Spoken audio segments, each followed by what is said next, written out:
want to welcome all of you to an interview that I am and a friend who I'm going to interview today.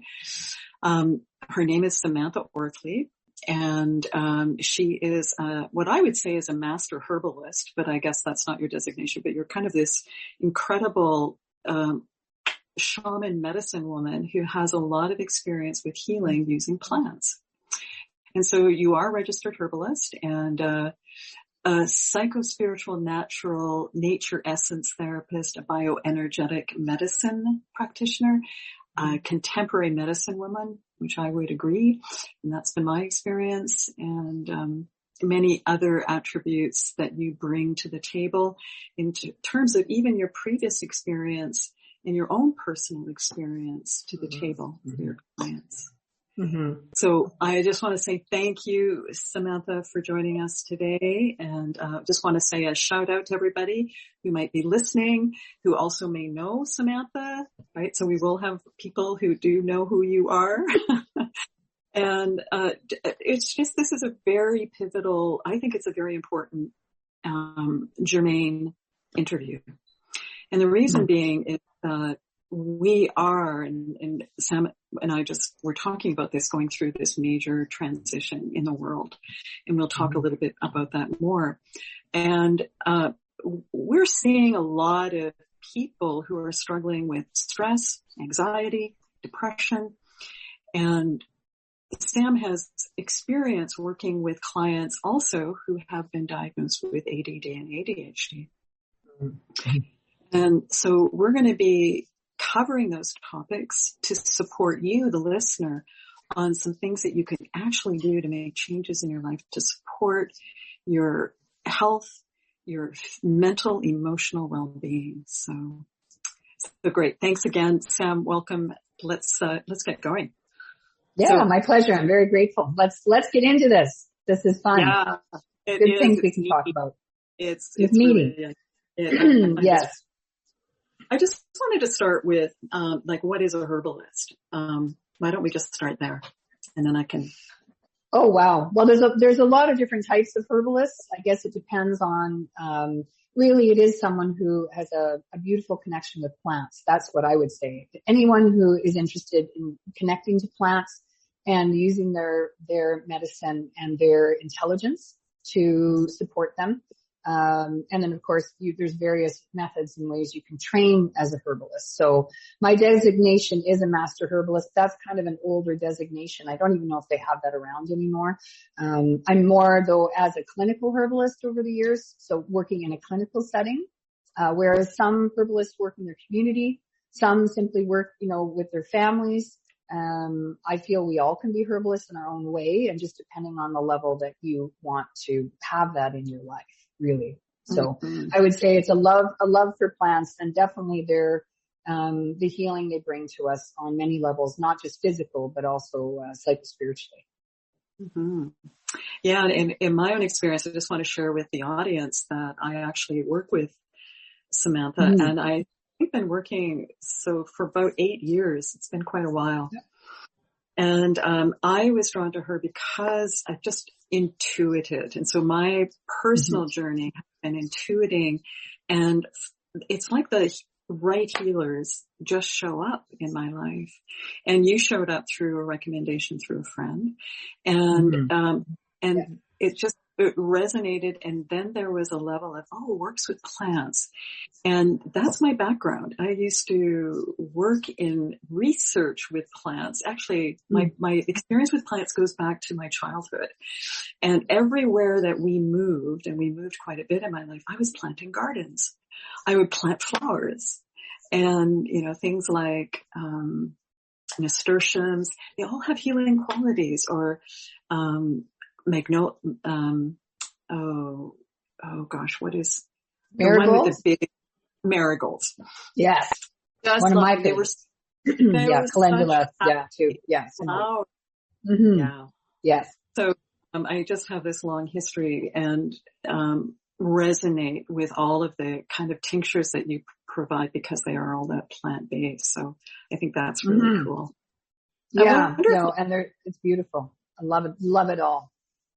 Well, I wonder if we could talk about a plant right now that's going to be coming up very soon in our gardens and our lawns and so on. And as we move into the discussion about ADD, ADHD, is one of those weeds is dandelion. We call it, like, that's the thing. I think it's very interesting. We call plants weeds, and weeds have a negative connotation. It means somehow they're bad. We need to get rid of them. What's your comment and thoughts about dandelion? Yeah, and it's really unfortunate. I think the joke we used to have at my farm is we would call the weeds volunteers for the compost pile.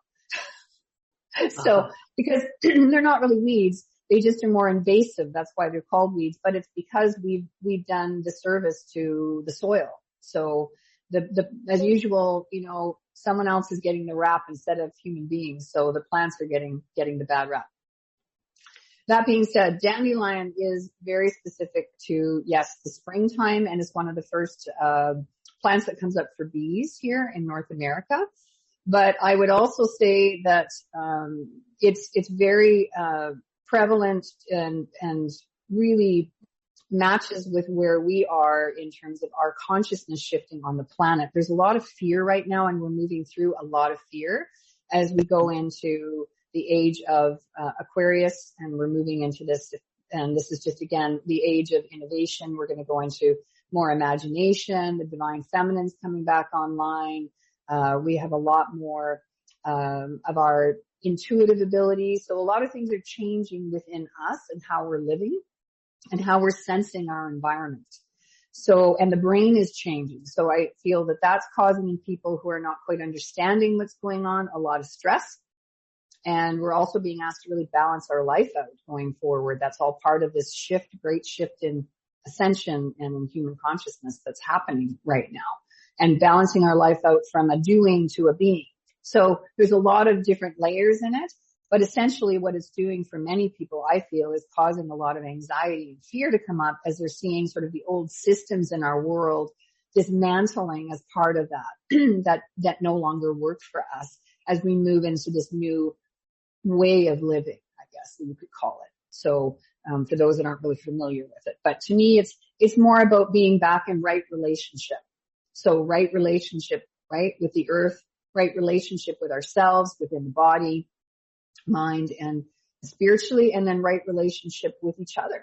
So that's the big shift that's going on, but it's creating a lot of anxiety as a result, and a lot of fear of the unknown for people, among other things. So dandelion as a herb, I mean, it's a perfect plant ally, because dandelion's motto is feel the fear and do it anyway. I love it. Right. As it breaks up through the earth anywhere, and it's tenacious, it's got a lot of courage, it's a wonderful liver herb. I mean, herbally, it's fantastic for quite a few things. But basically it gives people the courage to overcome, right? Any issues that are affecting them, that are keeping them in victim consciousness, because it's a root chakra herb. So that's dandelion for you, getting us out of victim consciousness. Yeah, I just love it. I love that little plant because it's so pretty. It's this beautiful, brilliant yellow, and then it evolves and develops into its seed stage, which is this big, beautiful, round ball of white fluff, and then it goes off, and I just think visually it's such a beautiful plant, and I love dandelion. It's very spiritual in its own way, because to me, always that fluff on the dandelion, when you blow on it, the seeds, it's like planting new seeds of opportunity, right, and potential, and it's a very spiritual type of act. As kids, when we would blow on that, we would make a wish. Even then, we kind of knew it had some type of meaning to it that was beyond the regular, plant, right? Yeah. Yeah. Well, I just want to point out that if you're interested, Sam has written this book, Opening the Senses. That's well worn. You've read that a few times. It actually is. Get coils in it because pages are starting to come out. And I use it as a reference book, and I just want to refer to it because Sam goes through the various levels of consciousness in this book, and that means the levels as associated in our mind and our bodies, and those are the root or the chakra system. So it's the chakra system, which is really the energetic system of the body. And Sam, please add more to this. And we're going to talk about the root chakra and any other that may come up, and the plant allies, which is dandelion for that one. Yeah, that's one of them. Yeah, in relationship to my audience. And so many people listening to this may have a diagnosis of anxiety, of depression, of attention deficit. So that's an executive functioning disorder.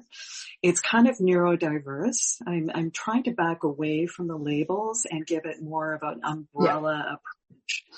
But it usually has specific symptoms of difficulty concentrating, losing focus, easily distracted, easily unmotivated. So procrastination comes up, organization, and the big one too can be the secondary symptoms of the anxiety and depression, and that's that whole emotional regulation piece. And so I'm so excited about this conversation because I feel like we're going to be giving hope to many people that there are other ways of addressing these issues apart from the pharmaceutical approach. I mean, it can be also a companion to, but I do feel that if the pharmaceutical approach is not working, in my experience as an undiagnosed ADD, when I started using your protocols, there were big changes. And I often speak to students who have this diagnosis that it often starts in the gut. And I think that's, I learned that from you, Samantha, right? It often starts where the gut microbiome might be out of balance, the liver be too overly taxed due to dealing with too many toxins in the environment, and all of those can contribute to these behavioral mood issues that arise for people. So I wonder if we could start there then, as like, what is your experience working with clients who have this, who may not have the diagnosis, but you actually might recognize it? And and what is the root issue? Like going right there, right? Because we're in the root chakra. What is the root issue? Yeah, and the root chakra, just for those that aren't as familiar with the root chakra itself, it is it involves, for example, like the legs, the feet. So basically, chakras house different emotions and parts of the body and that kind of thing. And there's 7 main ones in the body. And that's universal. So I use chakras and I use archetypes because they're universal, which I really enjoy, because they can speak to everybody, no matter where they come from or what their experience is. And the root chakra itself does involve like the legs, the feet, the large intestine, the adrenals. So that's that fight or flight, right? The immune system and the base of the spine and any of the nerves that go from the spine down to the legs, for example. And it involves, it's about the power of self-healing. And so a lot of different health issues come up because we have been taught to be victims, really, and to not be empowered in our society. And that's changing through this shift in consciousness that's going on the planet. And the planet, the power is coming back to the people, and we're needing to come back to right relationship. And everyone's sort of in their own way getting pushed by the collective consciousness to do this, because we're all part of it, and we won't get into that, but by a lot of cosmic things that are going on that are supporting that as well. But the root chakra in that area of the body is very much about, it's just like standing on your own 2 feet, right? Security, stability, safety, grounding, courage. That's another big one. Self-nurturing. Okay. We don't do a lot of that.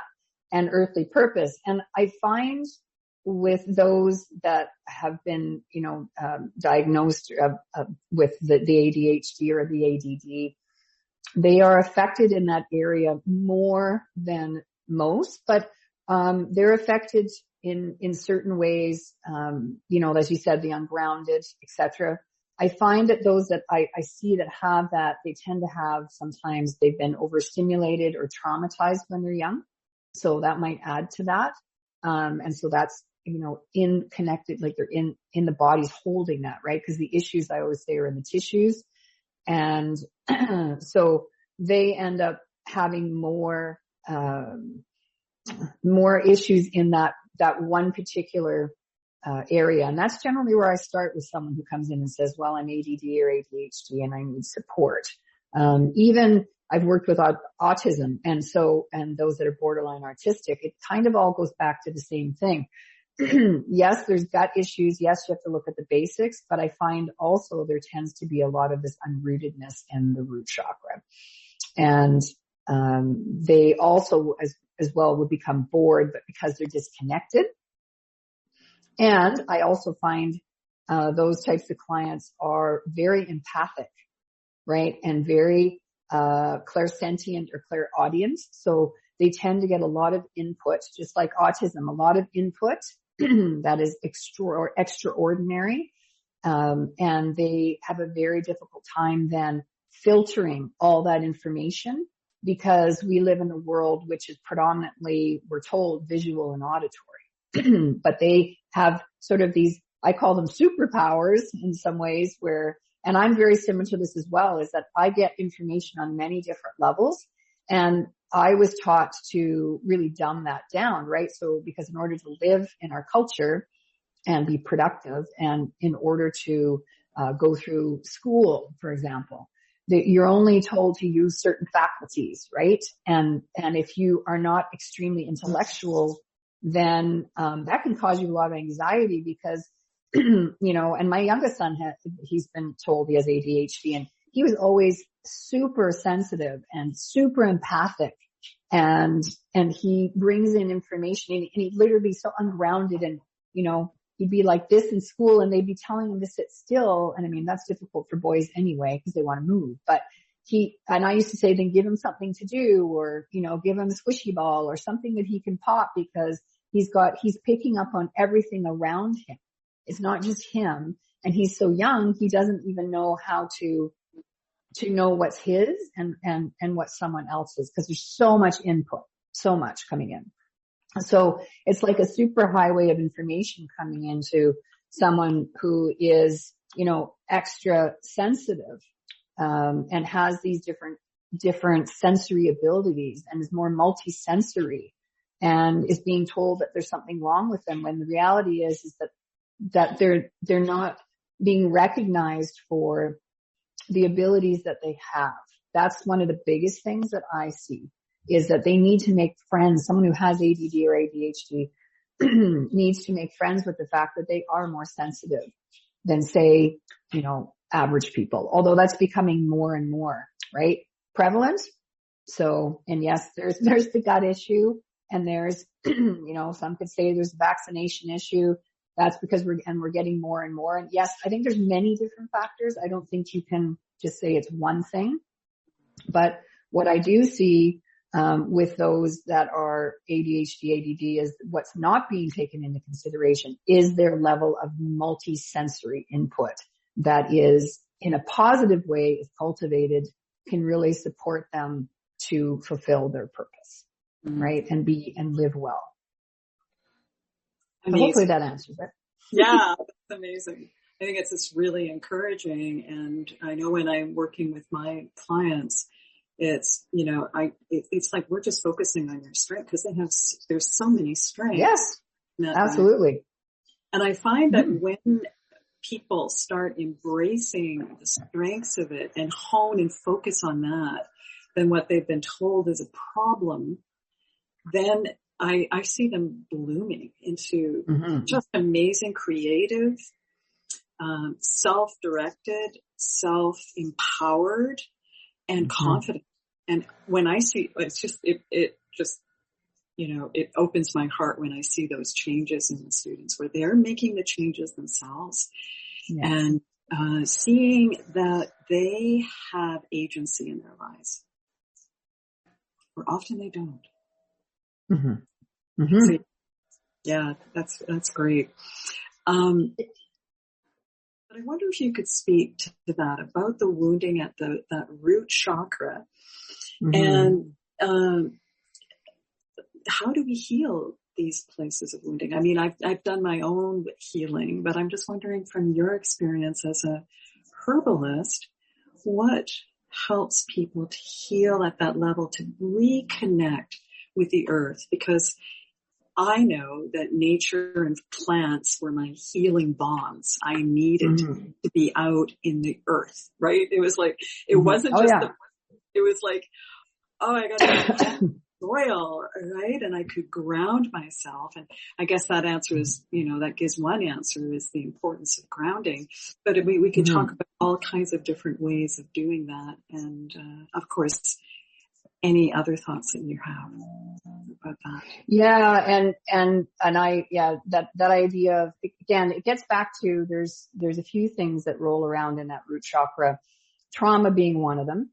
Another part of that really contributes to the issues there and would really jazz up the nervous system and bring in more anxiety and fear, would also be like self-worth. So, and especially if someone has had learning issues, right, when they're in school and they're told something's wrong with them, and they're being assessed because they just can't keep up, or they can't whatever. And they process differently. And I go back to, well, maybe the way that they're being taught isn't engaging them enough. Saw that with my son, and he keeps saying his favorite line was, I'm bored. And what engages him really well is video games, because the sensory input matches, right, for him, although it can be overstimulating. So you have to balance that out. But I would say, when you look at all the different issues that go into the root chakra, but it comes down to a few different ways that you could start to support yourself, even if you don't exactly know where to start in that, would be, as you said, is to make sure you go outside in nature and connect with nature, because it's healing in its own way, and the energy of nature will naturally settle the nervous system and calm it down. So without distractions, right? And being present there. Self-care, really looking after yourself.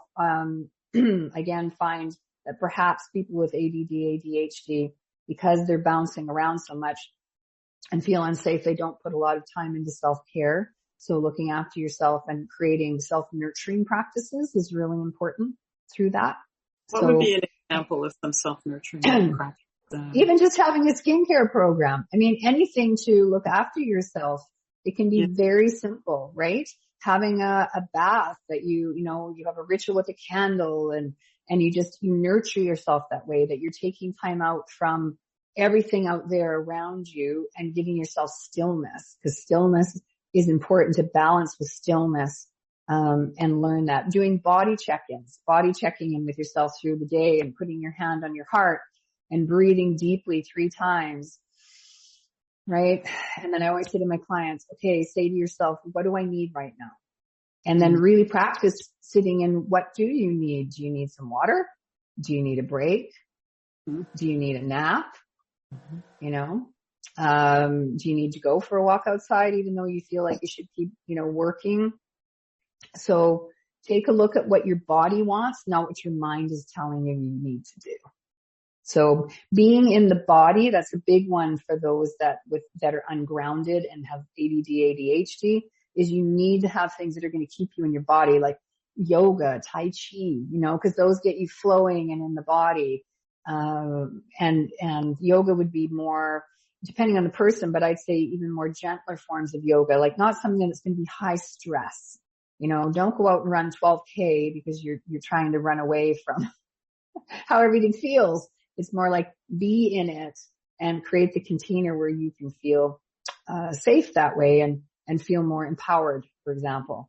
And then, as I said, also accountability. So being accountable for your thoughts, words, and actions. That's important, because that gives you more empowerment and that you are in your integrity. That's important. And as well as respecting your intuitive and multisensory gifts, as we talked about, and then perhaps honing those. If you're very sensitive, intuitive, well, then perhaps take a class on, dowsing, or which is, using the pendulum, or working with crystals and being able to intuit their abilities, like feeling how they feel, or doing Reiki or energy work. So where you can really hone those skills instead of them holding you hostage, right? Holding you in a place of feeling victimized, and there's just too much coming at you. So that's another way you could do it. I really appreciate that, because, for many people, there may be some consideration or reconsidering about what they're doing in their lives, their careers. Yeah. And I love that, of where they're using their strengths and directing it into a service to the world that, such as Reiki or energy work, or even alternative, naturopathy, using alternative ways of healing instead of their experience with the pharmaceutical has not been positive, then they might begin to explore that. And I feel that, I'm sorry. And I was going to say that I feel the tide's turning on that too, just to your point about that is I feel that vibrational and frequency living is the new normal. That's where we're heading. And people are becoming more attuned to how things feel, right? And being more intuitive and having that inner knowing versus what we were told and what we were told we should think, and how we should act, and what kind of job we should have, right? And how that looks. Yeah. So. Yeah, I think that is exciting, because it means that there's a lot of opportunities opening up apart from what we thought and believed was the only way. So it just, I'm excited about that, because it just opens up a field of opportunity for people to really. It does. Absolutely. And I mean, the way I do my work as a herbalist is a little bit different, because I'm quite intuitive in terms of how I body scan people. I do everything online, right? It's very intuitive for me. And, and I and psychic and, telepathic in its own way. So, what I find is, because I hated school and I did not do well unless I really forced myself, and there wasn't a lot of support. The labels for ADD, ADHD weren't even known then. And now I would probably be labeled as ADHD maybe. And both my sons ADD, ADHD labeled, right? And, I just feel that we're really sensitive people, and there's a lot of sensitive people in the world that were told to dumb themselves down, especially emotionally, in order to fit in. And when I started to really embrace my talents and embrace my multisensory perception, it's like a muscle. The more you use it, the better it gets. And like, I've even moved from seeing clients in clinic to online, and I prefer that because I can really pick up now, right? And I find that the more and more I do this, the more I stretch and I grow in that. And so and using herbal medicine or like flower essences, crystal essences, it's all vibration to me. It's all frequency, and everything's energy. So it's just all about energy medicine for me is the way of the future. And because we're becoming very sensory beings, and people are going to have to find a different way of living and relating and being with each other, and how we help health issues, for example. That's all shifting. A lot of sound medicine out there now, a lot of things that are coming online as more mainstream, because people are realizing that that type of medicine can really help, and maybe for some things the only way, and will really support us. But I also feel as we get out of this victim consciousness that we're being asked to get out of as we evolve, people are going to really innovate how they how they do their service, to be in that, and connect with those gifts, and really break out of the mold more and more. Mm-hmm. Yeah. Well, I just wanted to add a comment there on the sound healing. One of the aspects of my service is ARDR, which is a form of sound healing. And the clients who've started using this, they've found just even in the first session, a profound shift. Like something starts to change. And in my own, it was it's just helped bring in a level of clarity I've never experienced. I mean, I have been working towards clarity. This is kind of the work I do, is to give strategies to people to help bring in more clarity. And it's been kind of my life's mission since university, because I was so unclear in university. I mean, yeah, me too. Yeah. What's this all about? Yeah, I have no idea. It was like a game that I didn't know the rules to, you know. That's how life felt to me up until the time that I really got into plant medicine and stuff like that. So yeah. Exactly. Yeah. So yeah, just a little plug there for the ARDR for anybody listening who would like to experience this healing. It's just one modality out of many, many that are beginning to come up, like light therapy. Yes. Yes. Light therapy. Another good one. Yes. And then, any kind of vibrational medicine on that level is, very, very healing. And there's different types. Even in the back of my book, I have a diagram when I talk about, different types of vibrational healing. And because all of it to me is useful, and it goes right down into the cellular level, right? Yeah. And we resonate with certain frequencies. The earth has its own frequency, right? That's why nature's so healing. It has a certain frequency that supports us. So all of these things, we're realizing more and more that we need to connect back to that and create a new paradigm of living and a new paradigm of healing. And that's really what's coming up. So I really encourage, anybody watching this, check out those different modalities and start honing your gifts and talents in that area as well. Mm-hmm. Yeah, I just wanted to say a little bit too about the connection between the root chakra and, I'm not sure, but the fifth. So, because in my own experience, I'll just speak about my experience, is that I feel like I'm moving into a fuller expression of who I am and the purpose and my purpose, my spiritual purpose, my purpose for living and being here at this time. And then the gift and talents that I offer to the world, and wanting to fully express that. And that comes right at the throat. And so I think when we do that deep rooted work, that grounded work, is that we come into contact with who we really are. Is that? Yes.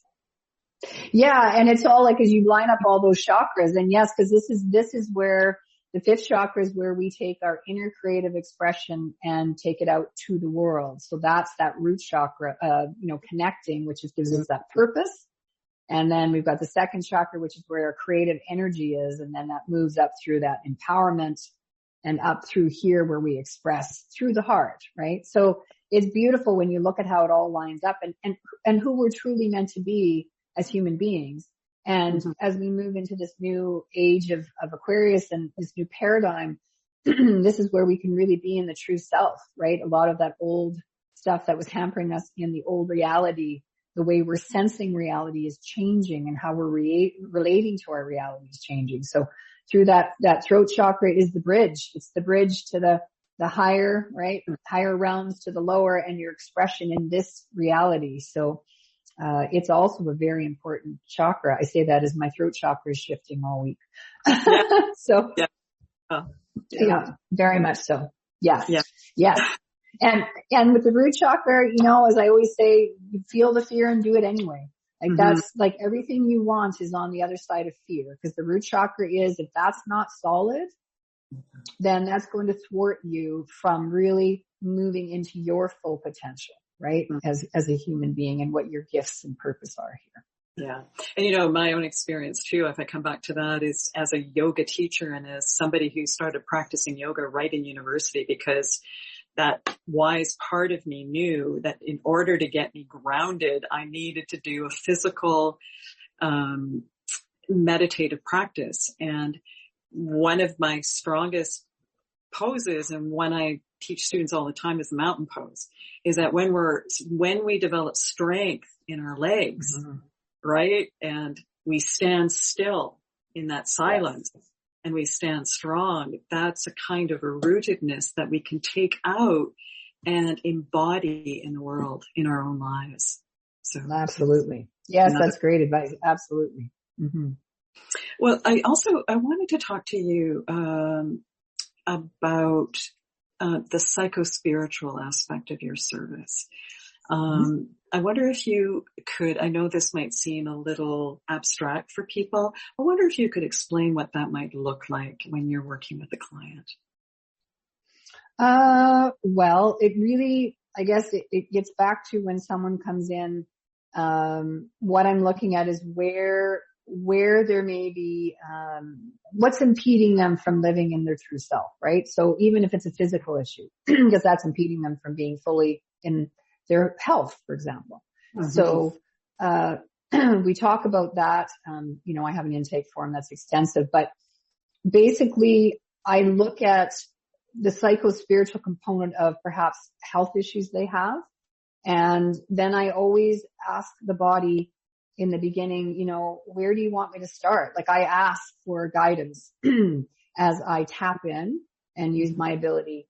And, in agreement with the client, we hold, an intention. Intention is a very powerful frequency, right? It's also very healing itself. Mm-hmm. So you go into an agreement on what it is that you're going to support, the client with, and then create a protocol, that will support them on all levels. So not just physically, but mentally, emotionally, and spiritually, because to me, everything starts as a spiritual issue. And then it works its way down. So by the time it becomes physical, it's been there a long, long time. Very. And then then there's the individual, but you have to layer into that the fact that we're in a collective ascension process, right? Mm-hmm. We're in a process where the world is shifting in consciousness, including our planet. So I look at that as well. And that's why I write a, ascension update every month, and I channel where we are collectively, because to me, it's important for people to understand, yes, you have your own personal things you're working with and your purpose and what you're here to learn and your soul purpose, which is what I also, educate my clients on. And we talk about that so they know, but then you're also in this, right? You're the drop in the ocean. And if you know what's shifting there and what's happening, awareness is key, because then you're not a victim. When you're aware of what's going on around you, you've got a sense of what's happening, then you can choose. And that's our free will. We have choice to choose. And that gets us out of the victim mode and really makes you stronger, right? In that root chakra, and stronger in understanding, and how you pivot and navigate your way through this planetary awakening process. Mm-hmm. Yeah. So that's in a nutshell what I do. Like there's a few layers, and we have some really good conversations, but it's important that where you're at and also where the collective's at and how that everything is connected, right? That's that right relationship, mm-hmm. being in right relationship. Yeah. And I love it too, how you use the archetypes through each of the chakras to reflect the lower level. So there's the lower consciousness level where there's a lack of awareness, and that can be negative shadow. Right. Yeah, the shadow. Shadow. And in the first chakra, that's the victim archetype. In the second one, it's the prince and princess archetype, right? And yes, it goes up and up and up. As you move up and bring in that more awareness, that more understanding of ourselves, then it can move in the first chakra. It goes to Mother Earth. Where does that go from? It goes to, you've got the victim and the Earth Mother in the root chakra is the earthly archetype that we are all living. And then the spiritual archetype that we're honing is the shaman, which is also, but the shadow of that is the saboteur. So sabotaging yourself, right? That's where we're sabotaging ourselves. So those two are big ones that we're working on in the root chakra is that, getting through victim and saboteur, archetype consciousness and working with that, befriending it, making sure we understand it, bringing it into the light to heal, and then releasing and moving up to, greater levels of being our own Earth Mothers and, being in that Earth Mother archetype and being in the shaman archetype. Mm-hmm. Can you say a little bit about the Earth Mother and the shaman, just so people can understand a little bit more about you? Yeah, the Earth Mother is essentially living in right relationship with ourselves and with each other and our creatures, but that are around us. But it's about that sense of feeling safe and having purpose, knowing you have a purpose here. Because people say, I don't know what my purpose is. Well, part of your purpose is to be in right relationship. Like that's a big part of it. So we're used to so focusing on specific things that we're doing ego-wise, but the idea is this is about coming into your true self without ego and being, sharing your gifts and being of service and feeling like you've got community. And so that's all Earth Mother stuff. And then if you get to the shaman, the shaman goes a little bit more into this idea of being connected in ways that go beyond the earthly. So being connected to the stars and the sun and the cycles of the earth and the cycles of creation, and being connected to, the seasons and looking for signs beyond the everyday, signs like when you see certain animal totems or, you find feathers on the ground, or so you're connecting through all of these different ways of being and drawing your information through there. And really in doing that, again, coming into that best part of yourself, and not sabotaging yourself, right?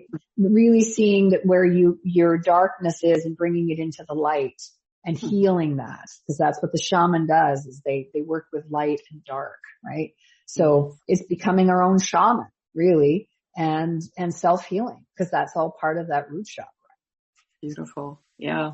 Yeah. It reminds me when I think of the shaman as the alchemist, right? They're able to alchemize the darkness or the shadow into something very powerful, right? It's like taking those, what we see as negative aspects and pulling out that's like a thread, a golden thread that we can actually use to strengthen and like almost plug in to a quantum generator that just really explode and that's the potential that we all have, I think. And, I think that's very thrilling. The other part of that you were speaking to that I really appreciated is the symbolic language of the universe and how it's always speaking, or the higher self. How we are constantly in commune, like right relationship with me, and also paying attention to that part of me communicates to me. And for me personally, it is symbolically. I'll see it. It might be some numbers that come up, right? It could angel numbers. Yeah. And it can be, a bird or something crossing my path, and it goes, wow, I wonder what needs my attention with that. So I think it also gives tremendous meaning to our lives when we do. It does. And that's the shaman is seeing meaning in everything, because there is meaning in everything. And as well, the shaman also embodies that aspect of inner knowing. So, when you're connecting with the higher self, you're bringing in the sense of inner knowing. And then, as you said, a reflection. Everything is a reflection to a certain degree on the outside. So it helps you really be mindful and aware. And again, to embrace and work on what needs to be worked through or healed through, or as I call it, shadow riding, right? So as you shadow ride your way through, then, it just makes life so much more meaningful on that level. And I do feel we're meant to live deeply, and, our society is starting to shift more that way. Beautiful. Well, I'd like to ask you what your website is and how people can contact you. Even to get onto your newsletter. I find your Ascension Update newsletter is always very inspiring. Gives us information on how to just prepare for the month ahead, what to look for in terms of maybe some physical, mental, emotional symptoms. And so we don't get so bogged down, right? Like it's easy, like take it too personally, because there's a collective. And feel you're alone. Yeah, you're not alone. And that's it. As I always say to people, you're not alone. We're all in this together. and in different ways, but absolutely all together. So yes, and my website's, sensesofthesoul.ca. And then there's a sign up for the newsletter there if you want. And I also recommend products that I have each month to support you, again, vibrationally, frequency, psychospiritually, because again, it's tools, giving people tools and helping them be empowered. So, and I have a new training portal that I'm working on as well. So at some point I'll be helping train people for more of this too. So yes, it's exciting times. So thank you very much for having me on here today. You're welcome. Yes. And if you'd like to work with me, I think we make a really good pair, Sam and I. I think because it's like we're working at it at different angles, the issues that we've talked about. Sure. And, my approach is a mind-body approach, similar, but working differently in terms of some very specific mindset, mindfulness, yogic practices. And then along with students, of course, I offer the academic strategies, which are more tailored to your unique style of learning, which I think is always exciting, creative for me is, okay, how do we, it's kind of figuring out the learner, what's going to work best for that particular learner, and kind of getting out. I mean, that was one powerful story with one of the students, was that she found her own way of learning, and she was able to. That. Yeah. That's so needed. It's so needed for every person in school. Wow. That's fantastic. Well, thank you for your gifts. You. Thanks, Sam. So I just want to say I'm Alexandra from Enlightened Learning, and you can contact me at my website, enlightenedlearning.ca. And I just want to thank Sam once again for the time. This was such a beautiful conversation. I found it so uplifting and inspiring and hopeful. So thank you. Hope. We need hope. We need hope. Okay. Namaste.